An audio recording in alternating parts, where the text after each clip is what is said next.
Good day, folks, and welcome to another edition of Lumberjack Logic. I'm your host, Neil Johnson, with a great video here. Christie went on The View and embarrassed himself really quickly. Go check out my sponsor, MyPillow. MyPillow.com, promo code Lumberjack for big savings. Best pillows around. Best sheets, too.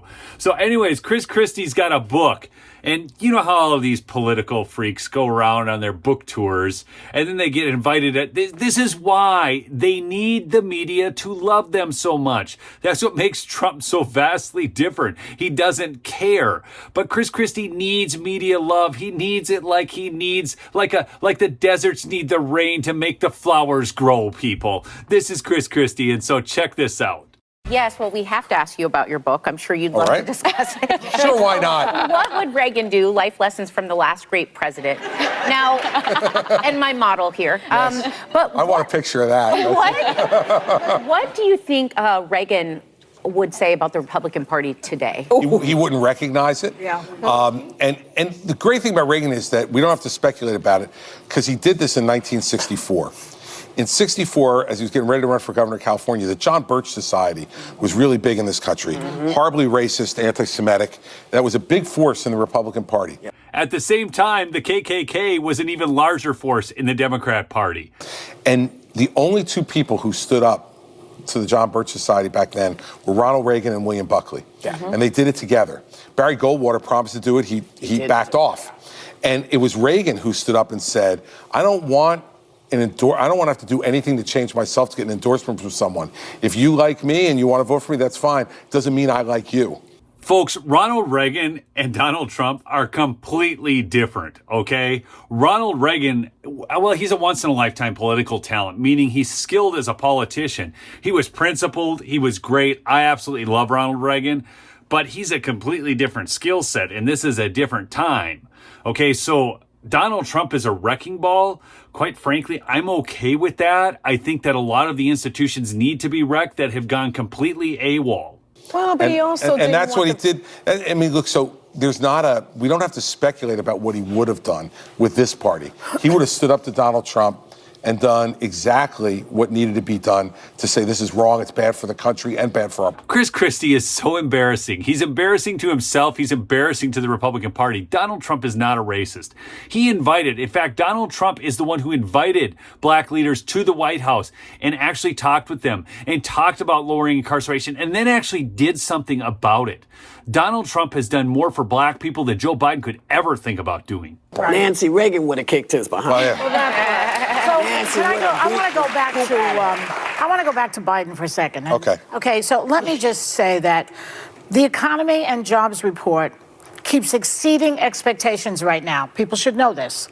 Stock market at an all-time high, which a lot of people, your money is in the stock market whether you know it or not. It's in money markets if you're working and you're investing. It's not just rich people. It's everybody. He has expanded health care benefits. He lowered the cost of insulin, I know, for seniors. Student loan debt. Right? What? Student loans. Student loan debt. He got rid of that, a lot of it. These are fallacies, people. And Christie nods and goes along with them instead of challenging. This guy's such an embarrassment. I mean, he should be challenged her on the jobs report. Every time it gets revised down, it is the new fraud report. And the jobs are not full-time jobs. They're part-time jobs. And the reason people are suffering is because inflation is out of control. And the reason that the stock market is going up is because of inflation, because stock values are inflated. They are at all-time high price-to-earning ratios, people. It is overinflated. But the current GOP is focused on impeaching Homeland Security guy, Mayorkas, who did not rise to crimes and misdemeanors, and they're talking about impeaching him. That's how lame they are. They wasted millions of tax dollars on their Hunter Biden obsession. Yes, so our porous southern border, Mayorkas, totally not responsible. It doesn't rise to the level of high crimes and misdemeanors. Maybe it's Kamala because she's the border czar. What about Hunter Biden? Let's talk about Hunter Biden. This right here is the Biden laptop report.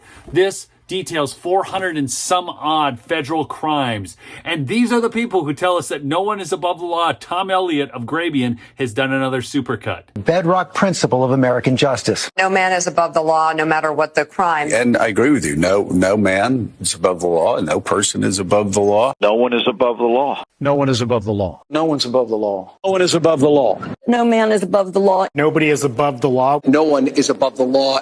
No man is above the law. He has to be held accountable. He's not above the law. No one's above the law. Either that nor any other title puts you above the rule of law. And No one is truly above the law. that is what it means to have a rule of law. That is what it means to not have a king. They're not above the law. Nobody is above the law. Everyone will be treated, as Merrick Garland has said, as equally. That no one is above the law, which is foundational. No one is above the law, even a former president. We have one set of laws in this country, and they apply to everyone. No one is above the law. The law is the law, and no one should be above it. Yes, nobody is above the law. No one is above the law. No one else is above the law, including a president. Nobody is above the law. You can't have two justice systems in America. It has to be one justice system. And anybody who breaks the law should be held accountable. And that no one is above the law. No one is above the law, and our president is not above the law. I always thought that this country, that no one was above the law, especially the president. So let me ask you something. Now, I just told you my age. A woman never tells her age. A woman who tells her age will tell you anything. Well, that's me.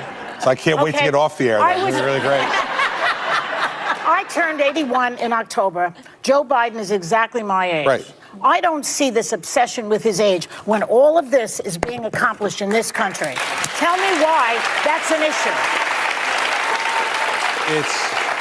It's an issue for a few reasons. First is that if Joe Biden had the ratings at 81 that you have, it wouldn't be a problem. But 37% approval rating in the country. And the reason for that is all those things you just talked about, which are factually true, he can't sell it. He's not selling it. He can't sell it. And it's not that Joe Biden never could sell it. I've known Joe Biden for 40 years. He was a really good, effective politician. He isn't anymore. He is not effective at selling it. He's a manager of the country. No, but Joy, he manages the country. Being president is more than just that. It's also convincing people. It's convincing people that what you're doing makes sense. I know you can't take it. You said you were in love with him this morning during the hot topics. But look, with Christie. But it is the truth. Like, look, and so here's Alyssa saying she's concerned about whether Biden can beat Trump, and there are people who are concerned about that. Given that record, there shouldn't be any concern about it. Dude is so gross, fawning all over Joy, and then talking about Biden, like Biden was this effective politician. I guess he could sell it until he got caught with his plagiarism. Come on, man. Chris Christie knows that Joe Biden is doing everything to destroy this country. Why doesn't Chris Christie bring up the border? Why doesn't he bring up the fact that Trump was going to build the wall? Why is this guy so opposed to Trump now? I think it has more to do with him needing to sell books than it has to do with anything about being a principled conservative. And he trots out the memory of Ronald Reagan, one of the conservative icons of our age, the greatest communicator we have had in the presidency in the last 100 years, and he acts like somehow Chris Christie is aligned with Ronald Reagan. Please. And he makes these little side jokes with Joy. Oh, yeah, well, I can't wait till after the show. He's just disgusting. The reason is that people look at him and they say, is he really up to it?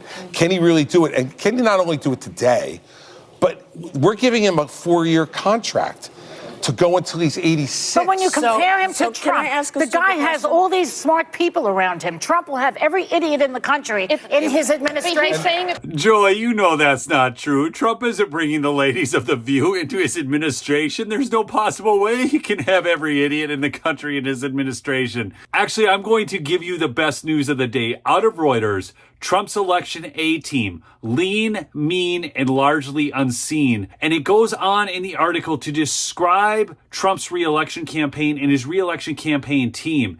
And listen to this. They are among a handful of distinctive figures who form a tight, disciplined inner circle around the former president in his bid for the White House, according to interviews with more than a dozen people close to the Trump campaign, including current and former officials, donors, and strategists.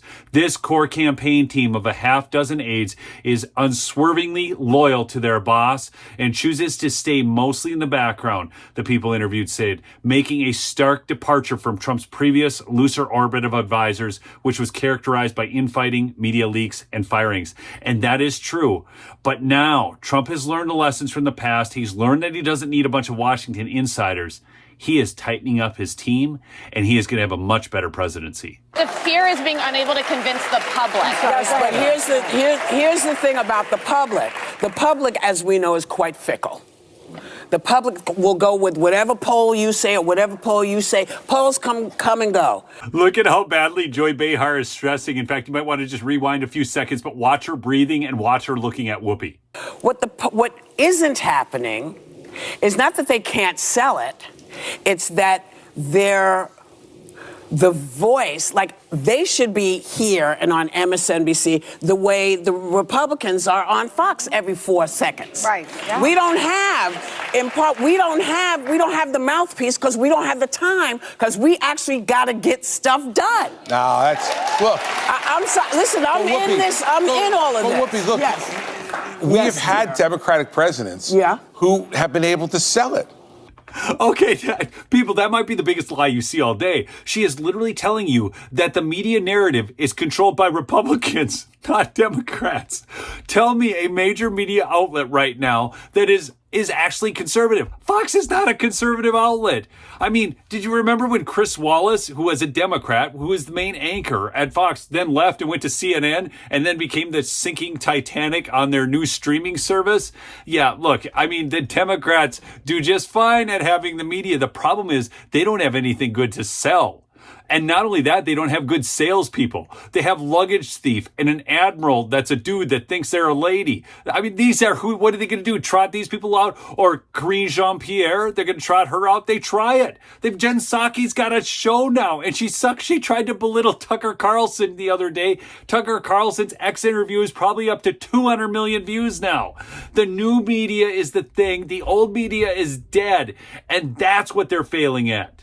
Okay, Barack Obama had no problem selling it. No, but he did not come in behind a moron who drove the country into the garbage can. And also, look, I agree. We are never going to agree on this. I agree with you on that. But I'm saying I think our problem is less what he's not doing. I think our problem is less how it's getting out there. I'm a complete moron who drove the country into the ground? My gosh, these people do project so much. I would love to see Donald Trump and Joe Biden take mental competency tests and then side by side, let's see the results. Who do you think would win? Tell me that in the comments below. Who do you think would win? This is absolutely nuts. And the fact that Christie would go on here and act like such a slobbering idiot and say, oh, I agree with you, Whoopi. I agree with you, Joy. Yes, Donald Trump bad, Joe Biden good. It's absolutely insane. He's an embarrassment to himself. He's an embarrassment to the party, and he needs to leave.